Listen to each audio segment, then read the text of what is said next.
I posted this morning on my business page a question and asked people what was the best time for you to soak in transdermal magnesium to convert your vitamin D levels from stored vitamin D to active vitamin D.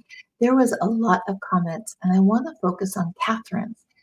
Catherine said, "It keeps me wired. I can't soak at night." I want to talk about that today and talk about what could be some course corrections for that. But you have to remember, I am not a doctor. I will never be a doctor. I am just sharing thoughts with you. And like we're out at lunch and you and I are talking, and you always take into account your situation and do what's best for you. That's super important. Soaking in magnesium and getting wired could be some of the following things. High cortisol levels. Now, magnesium helps bring down, has been shown to bring down high cortisol levels. And hold on here. The audio. Okay, let me get back. So magnesium, soaking in magnesium has been shown to bring down cortisol levels. When magnesium is wiring, you've been deficient typically in magnesium for a long time.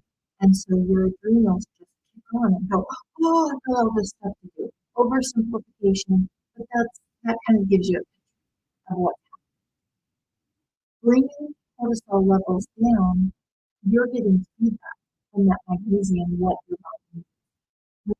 Magnesium shines the light on what is happening in your body. Understanding that communication is what I have spent the last 20 plus years focused on.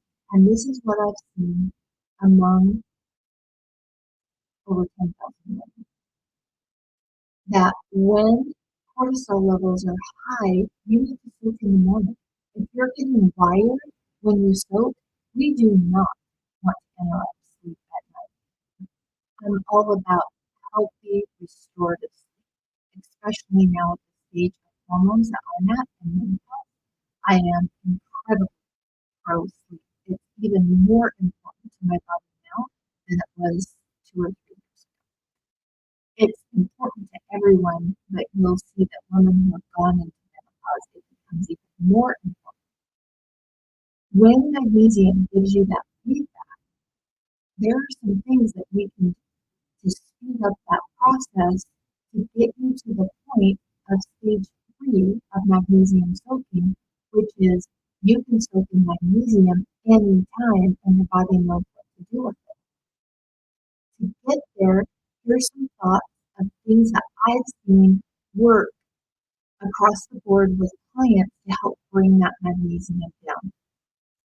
So I made a list to stay linear on track. And for those of you that are on, I would love to know where you're coming in from. If this is your first live with me, if you've soaked in magnesium before, I love to know a little bit about the people that I'm talking to. Honey.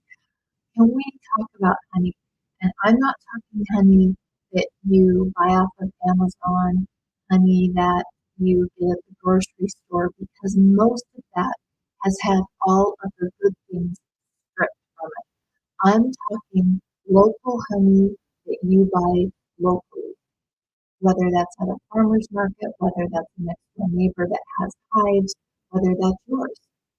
That honey, when it has the full spectrum, and if you get mountain honey, in my opinion, it is the best. Every mountain honey that I've ever used has the most ability to notice the benefits. It's just like honey on steroids.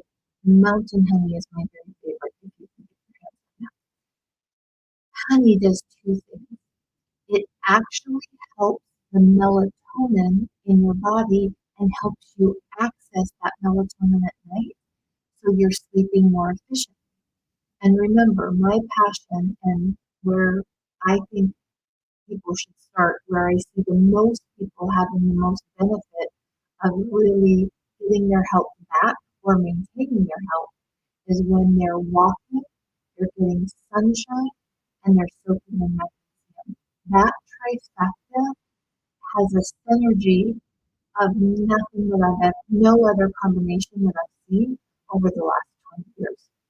When you have that issue that magnesium is wiring you, though, honey is going to help you tap into your melatonin.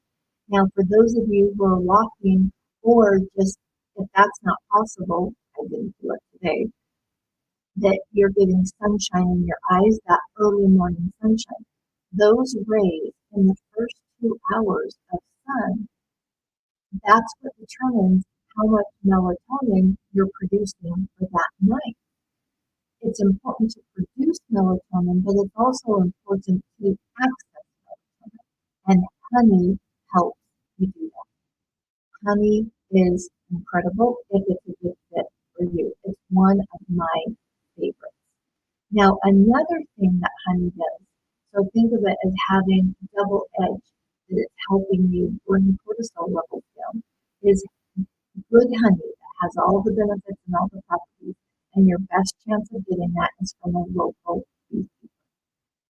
Honey brings down cortisol hormone. It just naturally brings it down. Hold on, a little bit of that.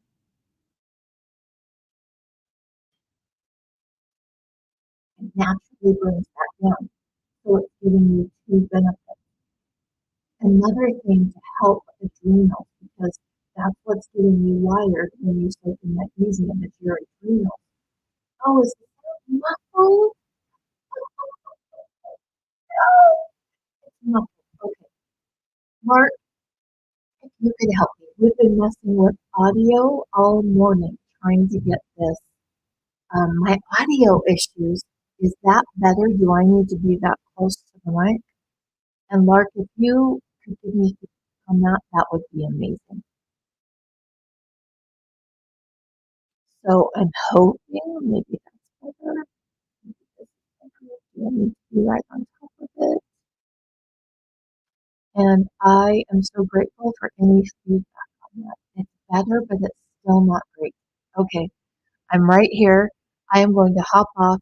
My husband and I are going to refigure out what the issues are with my audio. I've been having them all week with like every microphone system that I have, and I will hop back on and we'll go from start to finish. Thank you so much for the feedback.